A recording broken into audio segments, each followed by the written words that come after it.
Dalam riwayat yang lain, ketika ditanya oleh Rasulullah, ada salah seorang sahabat yang ingin berjihad di jalan Allah Subhanahu wa taala, Nabi tanya, punya orang tua? Masih ya Rasulullah. Ibu saya. Kembali bakti sama ibumu, maka engkau akan mendapatkan pahalanya haji dan umrah dan berjihad di jalan Allah Subhanahu wa taala. Jadi seorang anak kalau dia berbakti kepada kedua orang tuanya dapat pahala haji. Kalau sudah dapat pahala haji berarti hajinya sempurna. Belum tentu kalau dia melaksanakan haji sendiri bisa sempurna. Kata Rasulullah, kembali kepada ibumu, rawatlah, berbaktilah kepada ibumu, fa anta hajun wa mu'tamar wa mujahid, maka engkau seperti seseorang yang menunaikan ibadah haji dan juga berumrah dan juga berjihad di jalan Allah Subhanahu wa taala. Nah, ini menunjukkan betapa besarnya amal berbakti kepada kedua orang tua. Orang tua ini adalah seseorang yang dipilih oleh Allah Subhanahu wa taala dan menjadi perantara seorang anak untuk masuk ke dalam surganya Allah, menjadi perantara seorang anak untuk mendapatkan keridhaannya Allah, menjadi perantara bagi seorang anak untuk mendapatkan rahmatnya Allah, menjadi perantara bagi seorang anak untuk lebih dekat kepada Allah Subhanahu wa taala. Orang tua ini anak tangga bagi seorang anak. Oleh karena itu, berbakti kepada kedua orang tua mendatangkan kemuliaan yang besar, mendatangkan kemuliaan yang sangat besar, pahala yang sangat besar di sisi Allah Subhanahu wa taala. Banyak sekali sebagaimana telah kita baca dalam pembahasan yang lalu, riwayat-riwayat sahabat yang mendatangi Rasulullah mau berjihad di jalan Allah.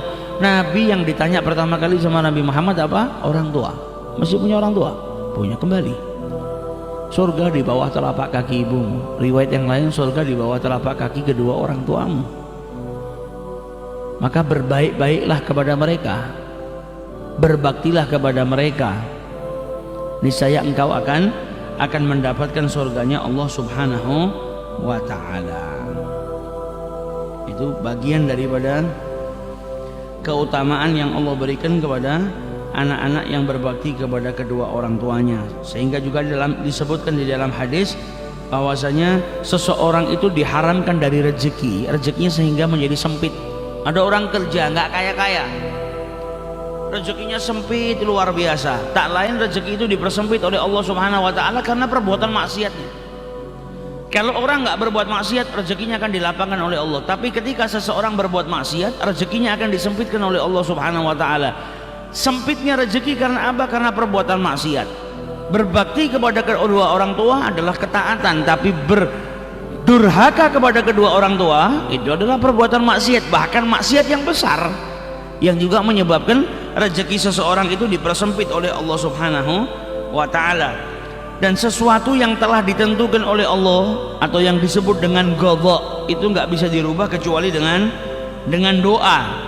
Dan umur manusia itu juga telah ditentukan oleh Allah Subhanahu wa ta'ala, tapi umur itu bisa diperpanjang oleh Allah Subhanahu wa ta'ala. Salah satu amalan memperpanjang umur manusia yaitu taat kepada kedua orang tua. Silaturahmi memperpanjang usia. Kemudian berbakti kepada kedua orang tua juga memperpanjang usia seseorang.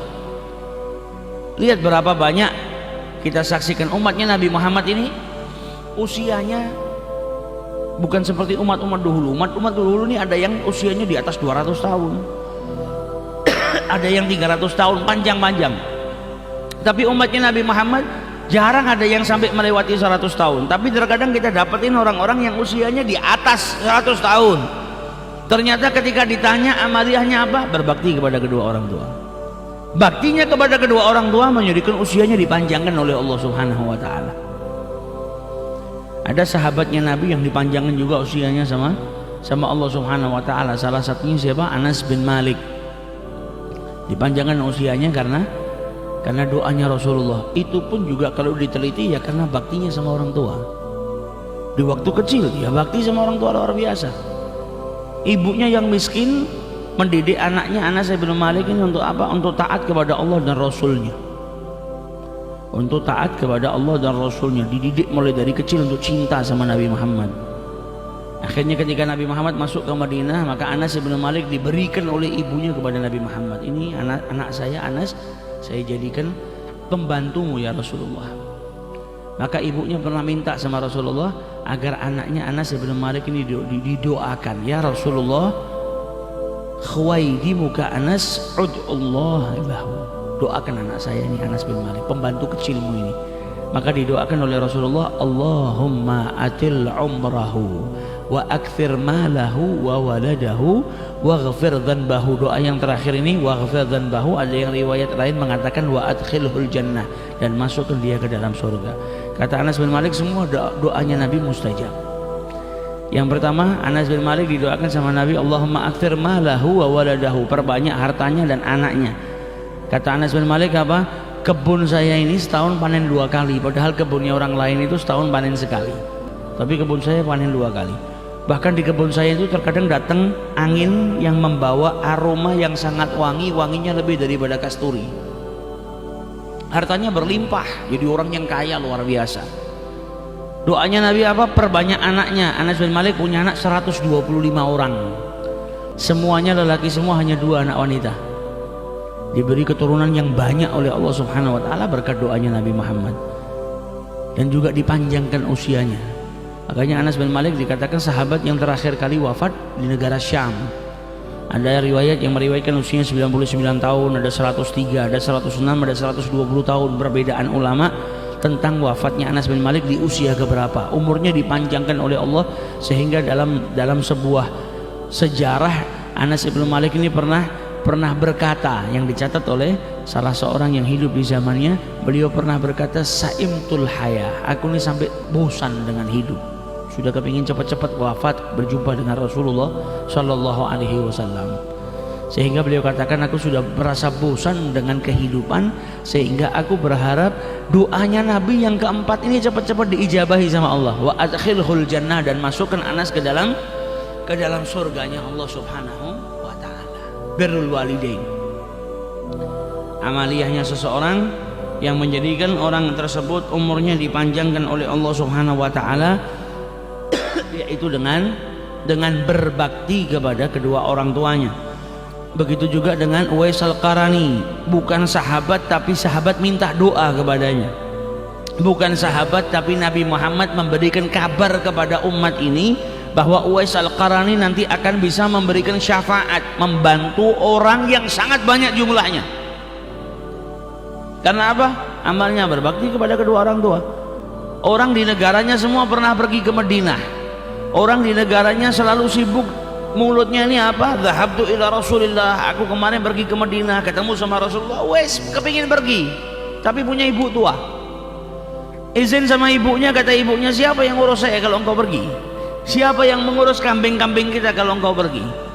Sampai akhirnya di masa hidupnya Rasulullah, Uwais Al-Qarani tidak berjumpa dengan Rasulullah SAW. Dalam sebuah riwayat dikatakan Uwais sempat berjalan ke Madinah untuk berjumpa dengan Rasulullah, tapi sampai di Madinah Nabi Muhammad sedang ada di peperangan Tabuk.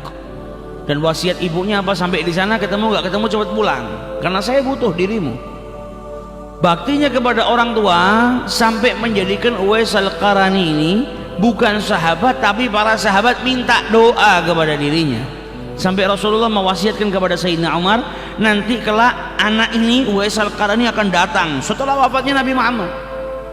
Nabi Muhammad ngasih wasiat kepada Umar bin Khattab, kalau engkau berjumpa, mintalah kepadanya beristighfar untukmu, mintalah kepadanya berdoa agar Allah mengampuni dirimu, karena doanya diijabahi oleh Allah Subhanahu wa taala. Majhulun fil ardi wa masyhurun fis sama. Ini orang di bumi nggak ada yang kenal, dianggap gembel, dianggap orang gila, tapi di langitnya Allah Subhanahu wa taala sangat dikenal. Uwais Al-Qarani di Yaman, di negaranya Yaman, nggak dianggap manusia, dianggap orang dipandang sebelah mata, orang miskin. Bahkan ada beberapa orang yang menganggap dia orang gila karena hidupnya sama Allah Subhanahu wa taala, hidupnya digunakan untuk beribadah kepada Allah Subhanahu wa taala, pakaiannya sobek-sobek, nggak punya apapun. Kalau makan terkadang ngais-ngais di sampah, cari makanan sisa dari manusia. Bahkan kalau makan terkadang ada anjing datang ke sebelahnya, anjing itu menggonggong seakan-akan ngasih isyarat, ini sampah tempatnya saya makan, bukan tempatnya manusia. Maka apa kata Uwais Al-Qarani? Anta kul mimma yali wa ana akul mimma yalini. Aku makan di tempatku, di bagianku, tidak ganggu bagianmu. Kau makan di bagianmu, kita sendiri-sendiri. Kalau ngelihat anjing terkadang menangis, engkau ini nggak dihisap sama Allah Ta'ala. Kalau saya dihisap dan nanti saya berhasil, saya dimasukkan surga, berarti saya lebih mulia daripada engkau. Tapi kalau saya nanti nggak berhasil di yaumil hisab, saya dimasukkan neraka, berarti engkau lebih mulia daripada saya.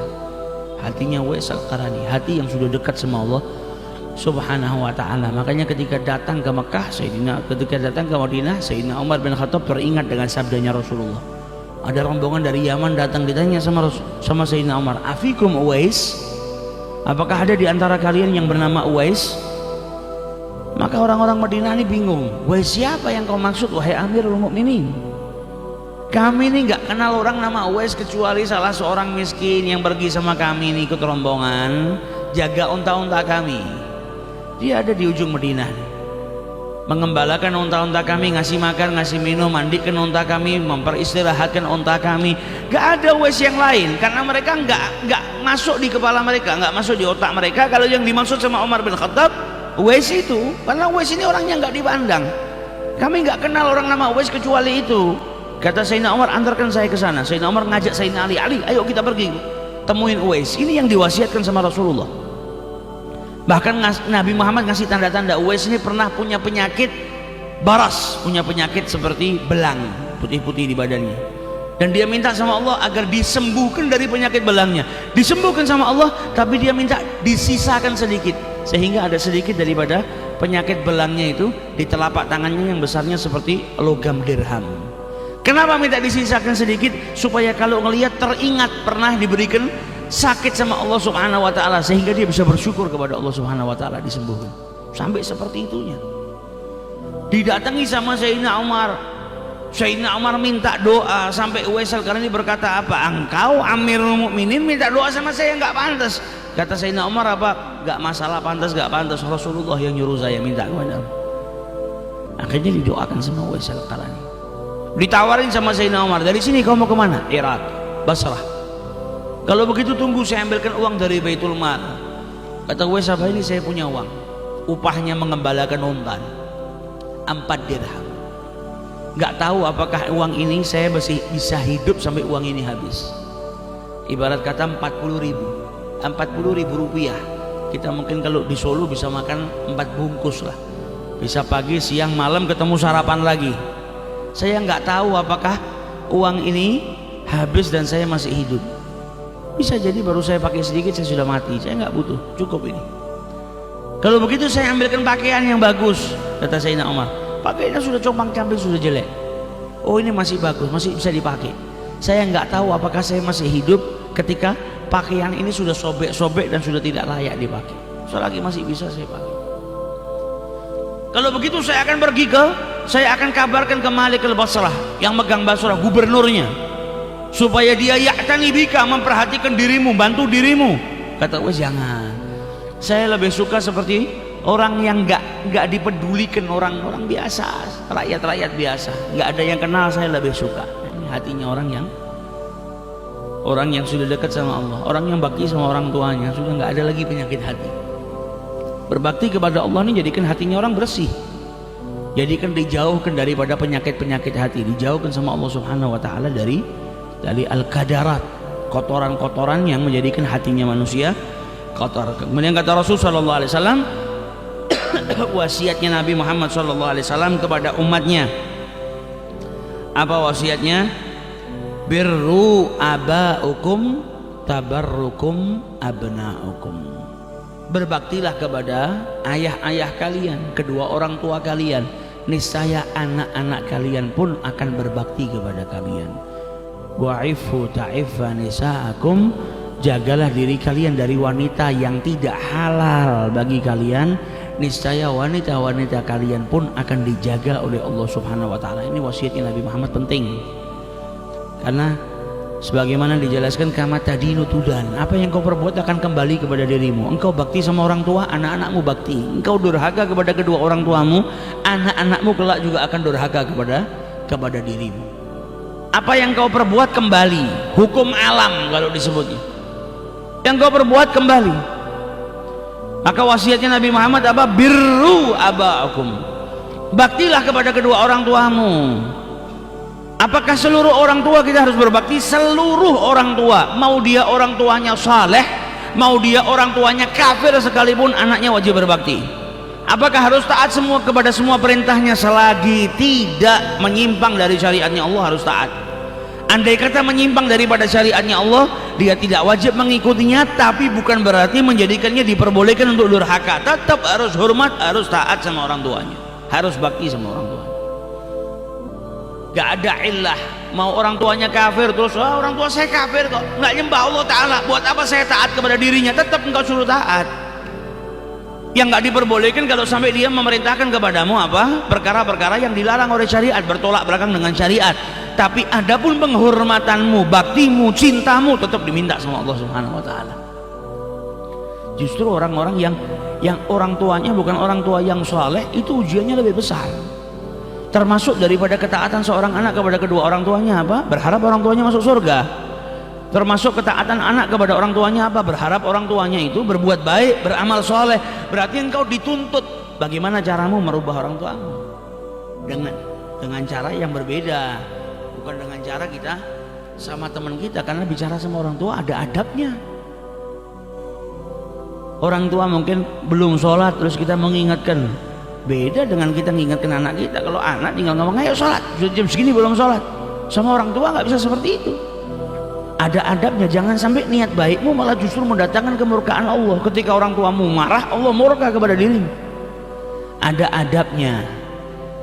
Seorang anak yang masih punya orang tua ahli maksiyah, sering bermaksiat, belum berubah, maka bagaimana caranya taat kepada kedua orang tua supaya orang tuanya berubah? Tunjukkan akhlakul karimah, berakhlak yang baik, beradab yang baik, maka akan merubah orang tua kita.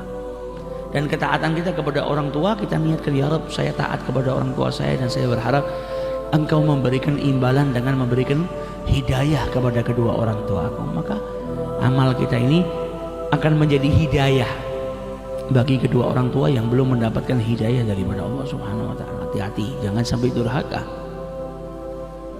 Karena apa? Semua nanti dikembalikan sama Allah. Yang pernah mukul orang tuanya nanti akan dipukul sama anaknya. Yang pernah nyanyiakan orang tuanya nanti akan disia-siakan sama anaknya. Yang tidak pernah nurut sama kedua orang tuanya, dia akan punya anak yang tidak nurut dengan dirinya, bahkan terkadang lebih daripada itu. Kita disuruh ngicipin sama Allah Subhanahu wa Ta'ala sakitnya orang tua kita. Sakit ketika kita membantah perintahnya atau ngomong kasar, kita akan ngerasakan, orang tua kita itu akan ngerasakan sakit yang luar biasa, dan kita nanti disuruh ngicipin sama Allah Subhanahu wa Ta'ala. Wa iyadzubillah. Maka wasiatnya Nabi Muhammad, birru aba'ukum, taatlah kepada ayah-ayah kalian, orang tua kalian, tabarrukum abna'ukum, niscaya anak-anakmu pun akan berbakti kepadamu. Wa'ifu ta'ifa nisa'akum, hati-hati juga dengan wanita. Wanita yang tidak halal daripada dirimu, jaga dirimu dari wanita tersebut. Maka Allah Subhanahu wa Ta'ala akan menjaga wanita-wanita kalian. Kalau kita jaga diri dari wanita yang tidak halal, maka wanita yang halal bagi kita akan dijaga sama Allah. Kita keluar dari rumah, dia dikasih keamanan sama Allah Ta'ala. Kita ganggu wanitanya orang, wanita kita akan diganggu. Ada orang dia sudah punya istri, tapi dia ganggu istrinya orang lain. Istrinya orang lain dia ganggu. Maka jangan pernah berharap istri Anda diberikan keamanan sama Allah Subhanahu wa Ta'ala kalau Anda tidak merubah perbuatan tersebut. Selagi kita nggak bisa jaga, maka kita akan disuruh ngicipin. Ini suaminya istri yang kau ganggu, ini punya perasaan juga, yang marah ketika istrinya kau ganggu, kau disuruh merasakan juga perasaan yang sama. Wa iyadzubillah. Sampai ada seseorang yang istrinya taat, dia taat, setiap keluar dari rumah ditinggal, di rumah dijaga sama Allah Subhanahu wa Ta'ala. Lalu pagi ada orang nganter susu, cuma ditaruh depan rumahnya karena tahu ini sahibul bait, yang laki nggak ada, yang di rumah perempuan, taruh depan rumah pedagang susu itu. Suaminya keluar suatu hari, nafsunya menguasai dirinya sampai dia ngelihatkan wanita yang bukan mahramnya dengan syahwat, terlena dengan kecantikan wanita. Ini wanita di rumah, istrinya dia sudah bertahun-tahun kalau ditinggal di rumah aman saja, tukang susu ini biasa naruh susu di depan, tapi ketika dia bermaksiat di hari itu juga tukang susu itu ngetuk pintu rumahnya. Si perempuan mengeluarkan tangannya cuma mau ngambil botol susu yang ditaruh, dipegang sama tukang susunya tadi. Engkau nggak bisa jaga matamu, istrimu juga tidak dijaga sama Allah Subhanahu wa taala. Jadi wa'ifu ta'ifa nisaakum kama tadinu tudan, apa yang kita perbuat kelak kita akan merasakan daripada imbal baliknya. Yang berbakti kepada kedua orang tua maka anak-anaknya akan berbakti. Yang tidak berbakti, bahkan sebagian riwayat diriwayatkan sama ulama apa, anak yang ngasih muka masam kepada orang tuanya, udah ngomong kasar lah, baru ngasih muka yang nggak enak saja. Dijelaskan ketika dia ngasih muka nggak enak ke orang tuanya itu, para malaikatnya Allah langsung lari cepat-cepat ke arsy, megangin arsy karena arsy bergoncang. Para malaikat megangin, takut arsy itu jatuh nimpa orang tersebut, saking murkanya Allah Subhanahu wa taala kepada anak yang ngasih wajah yang masam kepada orang tuanya. Baru ngasih raut wajah yang nggak enak, belum dia ngomong kotor, belum dia banting pintu, maka akan datang kemurkaan yang luar biasa, wa'iyadzubillah. Kemudian dalam hadis yang lain disebutkan Nabi SAW naik ke atas mimbar. Ketika beliau naik ke atas mimbar, beliau tiba-tiba mengucapkan amin, amin, amin 3 kali. Para sahabat bingung, apa yang diamini oleh Rasulullah SAW. Maka selesai mengucapkan, Nabi Muhammad berkata kepada para sahabatnya, atani Jibril, telah datang kepadaku malaikat Jibril alaihi salam. Kemudian Jibril berkata, ya Muhammad, man adraka ahad abawaihi thumma lam yabirrahuma famata fadakhalan nar fa'ab'adahu Allah, qul amin. Wahai Muhammad, barang siapa yang mendapati kedua orang tuanya masih hidup namun dia tidak berbakti kepada keduanya, kemudian mereka dimasukkan oleh Allah Subhanahu wa taala ke dalam neraka, semoga Allah menjauhkannya. Katakan amin wahai Muhammad, maka diamini oleh Rasulullah sallallahu alaihi wasallam. Kemudian Jibril berkata, man adraka syahrul Ramadan, siapa yang mendapati bulan suci Ramadan famata falam yaghfiru lahu, dan ia pun mati tapi dia belum diampuni oleh Allah Subhanahu wa taala, fa'adkhalan nar, ia pun dimasukkan ke dalam neraka, fa'ab'adahu Allah, semoga Allah menjauhkannya. Qul amin, katakan amin wahai Muhammad, diamini oleh Nabi besar Muhammad sallallahu alaihi wasallam. Kemudian malaikat Jibril berkata, ya Muhammad, wa man dzukirtu indahu falam yusalli alaika, yang disebutkan namamu dan dia tidak bersalawat kepadamu, kemudian dia mati dan dimasukkan ke dalam nerakanya Allah Subhanahu wa taala, semoga Allah menjauhkannya. Katakan amin, maka Nabi pun mengamini doanya malaikat Jibril. Dikasih orang tua sama Allah, mendapati orang tuanya sampai tua, tapi dia tidak berbakti kepada kedua orang tuanya, akhirnya apa? Mati, dimasukkan neraka oleh Allah Subhanahu wa taala. Semoga Allah menjauhkannya wahai Muhammad. Didoakan sama malaikat Jibril, semoga nggak ada dari umatnya Nabi Muhammad ini yang berbuat seperti itu. Sifat-sifat seperti itu dijauhkan oleh Allah Subhanahu wa taala. Karena apa? Orang yang mendapatkan kedua orang tuanya masih hidup, itu berarti Allah itu cinta sama dia. Dia dikasihi anak tangga untuk masuk ke dalam surga, dikasih pintu surga yang mudah. Ini loh, orang tuamu masih hidup, taat sama dirinya, ada pintu surga di depan matamu. Tapi dia ternyata nggak ngerawat orang tuanya, ternyata dia nggak berbakti kepada orang tuanya, malah durhaka, maka menyebabkan dirinya dimasukkan ke dalam nerakanya Allah Subhanahu wa taala, wa iyadzubillah. Makanya dalam sebuah hadis dikatakan ada 3 golongan yang tidak dipandang oleh Allah Subhanahu wa taala. Salah satunya apa? Al-uquqil walidain. Di hari kiamat 3 golongan gak dipandang sama Allah. Yang pertama apa? Durhaka sama orang tua. Para ulama menjelaskan kenapa orang yang durhaka kepada orang tua itu malah jadi orang pertama yang gak dipandang sama Allah Subhanahu wa taala. Karena orang tersebut dikasih kenikmatan sama Allah tapi diingkarin kenikmatan tersebut. Orang dikasih kesehatan tapi dia ingkar atas nikmat. Saya gak butuh sama kesehatan ini, buat apa? Ambil. Maka yang beri kesehatan akan marah. Baik-baik dikasih kesehatan kok malah ingkar. Begitu juga orang yang dikasih orang tua, dia nggak berbakti, dia dikasih surga sama Allah tapi dia sia-siakan. Saya nggak butuh surga, ambil, saya butuh neraka. Nah, orang yang dikasih orang tua ini sama Allah dikasih pintu surga. Kalau dia nggak berbakti, dia akan masuk ke dalam nerakanya Allah Subhanahu wa taala. Maka seakan-akan dia berkata kepada Allah, saya nggak butuh surgamu, ambil, saya butuh nerakamu. Maka orang seperti itu adalah orang pertama yang tidak dipandang oleh Allah Subhanahu wa taala di hari kiamat. Wa'iyadzubillah. Oleh karena itu salah seorang saleh diriwayatkan kalau itu adalah Al-Imam Hasan Al-Basri. Ketika ibunya wafat dia nangis luar biasa sampai orang bingung. Ini ulama besar ibunya mati kok nangis seperti ini, gimana nih? Sampai dikatakan anta ya imam, orang sepertimu gak pantas nangis seperti ini. Harusnya punya sabar, punya tabah. Dia bilang saya sabar, saya gak mengingkari sunnatul hayah, hukum alam, ada kehidupan ada kematian. Tapi yang saya tangisi apa? Saya kehilangan pintu surga. Sebelumnya, hari-hari sebelum ini saya masih punya pintu surga. Adanya orang tua ini, kalau saya berbakti saya punya pintu surganya Allah Subhanahu wa taala. Tapi hari ini pintu surga tersebut dihilangkan oleh Allah Subhanahu wa taala. Saya nangis karena hilangnya pintu surga.